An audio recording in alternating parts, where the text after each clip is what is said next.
कानी बहू। किशोरी लाल जी के बेटे राघव की शादी की बात जगह जगह चल रही थी, लेकिन किशोरी लाल जी को कोई लड़की पसंद ही नहीं आती थी। और उसकी एक ही वजह थी, किशोरी लाल जी का लालची होना। उनको लड़की वालों से मोटा दहेज चाहिए था और इसी चक्कर में एक दिन वो एक बहुत पैसे वाले के घर अपने बेटे का रिश्ता लेकर पहुंचे। उस आदमी का नाम था ओम प्रकाश। देखिए किशोरी लाल जी, मेरी एक ही बेटी है और मेरी सारी संपत्ति जायदाद सब कुछ मेरी बेटी नैना का ही है। पापा, नाम से लगता है बहुत खूबसूरत होगी। कितना अच्छा नाम है ना, नैना। ओ, वैसे बात तो सही है आपकी। अब इतना पैसा है, जमीन जायदाद है, इकलौती बेटी, आप भी क्या करेंगे? सब कुछ उसे ही देंगे ना। बिल्कुल ठीक पहचाना आपने। बस बेटी की शादी और सारी जायदाद उसके नाम। पापा, बिना देखे हाँ कर दीजिए ना। इतना अच्छा रिश्ता फिर कहाँ मिलेगा? माला माल हो जाएंगे हम। मैं अपनी बेटी को बुलाता हूँ। अरे नहीं नहीं नहीं नहीं, आपकी बेटी का नाम नैना है, सुनकर ही लगता है बहुत सुंदर होगी। रहने दीजिए अंकल, मैं तो आपकी बेटी के नाम से ही इतना खुश हो गया हूँ कि उसे बिना देखे शादी करने को तैयार हूँ। अब तो मैं उसका चेहरा सीधे शादी के बाद ही देखूंगा। और इस तरह राघव नैना का चेहरा नहीं देखता और उससे शादी कर लेता है। शादी के बाद अपनी सुहाग रात पर जब राघव नैना का घूंघट उठाकर देखता है तो नैना की आंखें बंद थी। कितने खूबसूरत हो तुम नैना, जरा अपनी आंखें खोलकर मेरी तरफ देखो तो सही। नहीं, मुझे शर्म आती है। अरे, मैंने तुम्हें शादी से पहले भी नहीं देखा, और अब अगर तुम आंखें खोलकर मुझे देखोगी भी नहीं तो मुझे अच्छा कैसे लगेगा? इससे पहले कि नैना अपनी आंखें खोलकर राघव की तरफ देखती, अचानक से लाइट चली गई और राघव नैना को पूरी तरह से देख भी नहीं पाया। अगली सुबह नैना राघव के लिए नाश्ता बनाकर लेकर आई। अरे ये क्या, आधा पराठा सेका हुआ है और आधा बिल्कुल कच्चा। ये तुमने क्या किया नैना? बहू, तुमने क्या आधा पराठा तवे से नीचे लटका कर रखा था, जो आधा सिका है और आधा कच्चा? मुझे जितना दिखेगा उतना ही तो सीखूंगी ना पापा जी। जहाँ जहाँ मुझे नजर आ रहा था वहाँ मैंने सीख लिया, जहाँ जहाँ नहीं दिखा वहाँ कच्चा रह गया होगा। इसका क्या मतलब है? ये कैसा मजाक कर रही है तुम? अरे बहू, तुमने इतना लंबा घूंघट क्यों लगाया हुआ है? देखो, हमारे घर में बहुओं को बेटी की तरह रखा जाता है, और फिर तुम तो इतना सारा माल लेकर आई हो।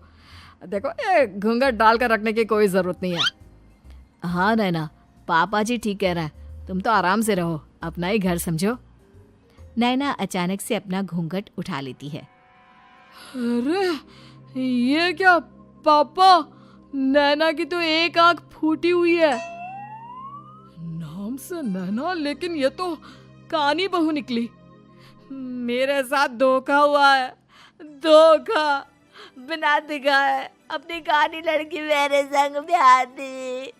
मुझे कानी बीवी नहीं चाहिए। मुझे अभी ओम प्रकाश जी से बात करनी पड़ेगी। आखिर उन्होंने मेरे साथ ऐसा किया क्यों?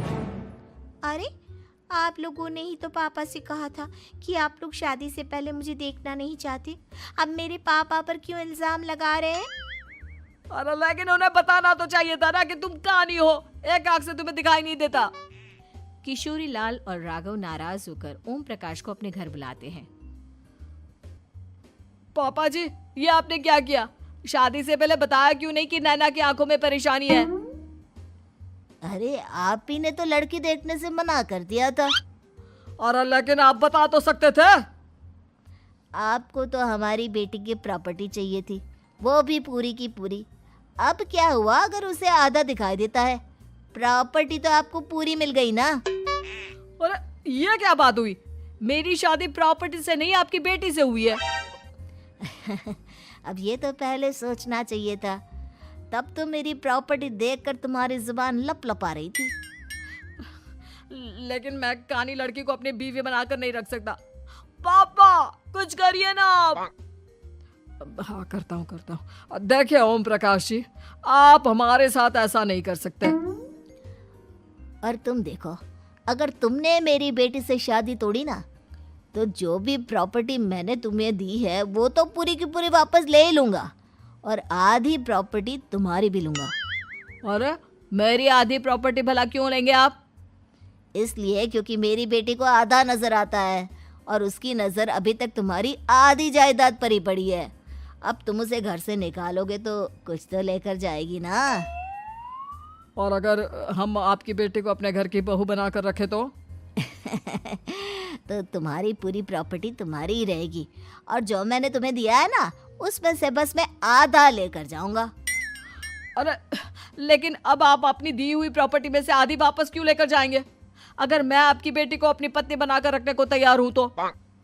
इसलिए ताकि भविष्य में अगर तुम मेरी बेटी को धोखा दो तो उसके पास कुछ तो रहे जो पति का हो। वैसे मेरे पास तो बहुत कुछ है, लेकिन अपने पति की कोई निशानी तो उसके पास होनी चाहिए ना।